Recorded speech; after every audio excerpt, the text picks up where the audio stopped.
பிரியமானவர்களே, இயேசுவின் நாமத்தில் உங்களை நான் வாழ்த்துகிறேன். நல்லா இருக்கீங்களா? சந்தோஷமா இருக்கிறீங்களா? இயேசு உங்க மேல அன்பும் அக்கறையாமா இருக்கும்போது எதுக்கு நீ கவலைப்படணும்? உங்க மேல அன்புள்ள தேவன், அக்கறை உள்ள தேவன், பாசமுள்ள ஒரு தேவன், உங்களை கவனித்து கொண்டே இருக்கிற தேவன், உங்களுடைய போக்கையும் வரத்தையும் கவனித்து உங்களுக்கு பாதுகாப்பு கொடுக்கிற ஒரு தேவன் அவர். பிறகு எதுக்கு நீங்க பயப்படணும்? ஆண்டவர் வாக்கு கொடுக்கிறார் பாருங்களேன். நீதிமொழிகள் 3ஆம் அதிகாரம் 26வது வசனம். கர்த்தர் உன் நம்பிக்கையாயிருந்து உன் கால் சிக்கிக் கொள்ளாதபடி காப்பார். கர்த்தர் உன்னை காப்பார். உன் கால் சிக்கிக் கொள்ளாதபடி உன்னை காப்பார்.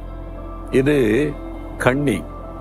அந்த காலை கண்ணி வைத்து சிலர் பிடிப்பாங்க. பார்த்திருக்கீங்களா? நம்ம காலுக்கு கண்ணி வைக்கப்படும். கண்ணி என்பது கண்ணுக்கு தெரியாத ஒரு காரியம், கண்ணுக்கு தெரியாத ஆபத்து, கண்ணுக்கு தெரியாதபடி நம்மை சிக்க வைப்பது, ஆபத்திலே மாட்ட வைப்பது.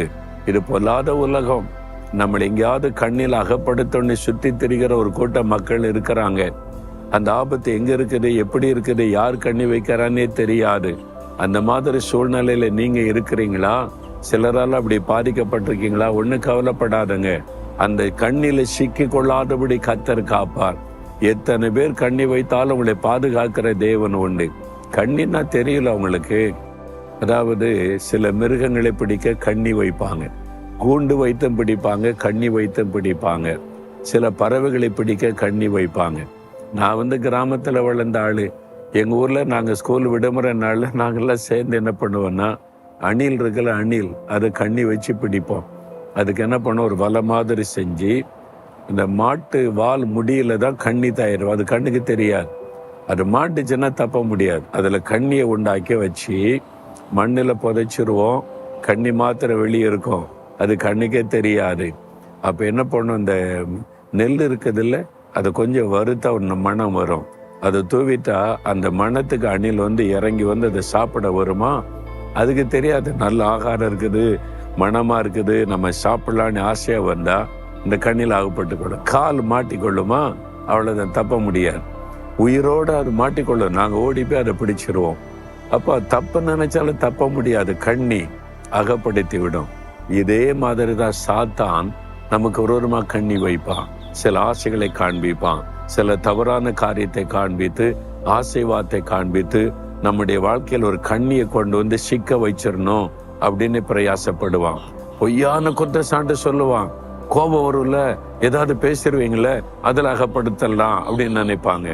இந்த மாதிரிலாம் பல விதங்களில சாத்தான் நம்ம வேலை செய்யற இடத்துல, வசிக்கிற இடத்துல, ஊழியம் செய்யற இடத்துல நம்ம கண்ணுக்கே தெரியாம கண்ணி வச்சு அகப்படுத்திடணும், நம்மளை அழிச்சிடணும்னு நினைப்பான். அதனால சொல்றாரு, நீ பயப்படாத, கண்ணிக்கு விலைக்கு நான் உன்னை பாதுகாப்பேன். அங்க ஒரு கண்ணி இருக்கிறது ஆண்டவருக்கு தெரியும், அவர் தப்பு வைப்பார். எந்த கண்ணில நீங்க அகப்பட மாட்டீங்க, எந்த கண்ணில சிக்கி கொள்ளாதபடி கர்த்தர் காப்பார்.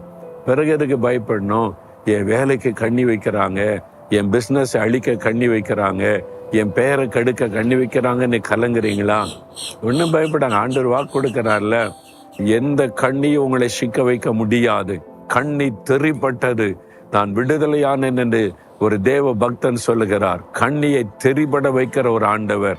கல்வாரி சிலுவையில ரத்த சிந்தி மறித்து உயிர்த்து எழுந்ததுனால சாத்தான் வைக்கிற எல்லா கண்ணிகளும் திரிபட்டு போய்விடும்.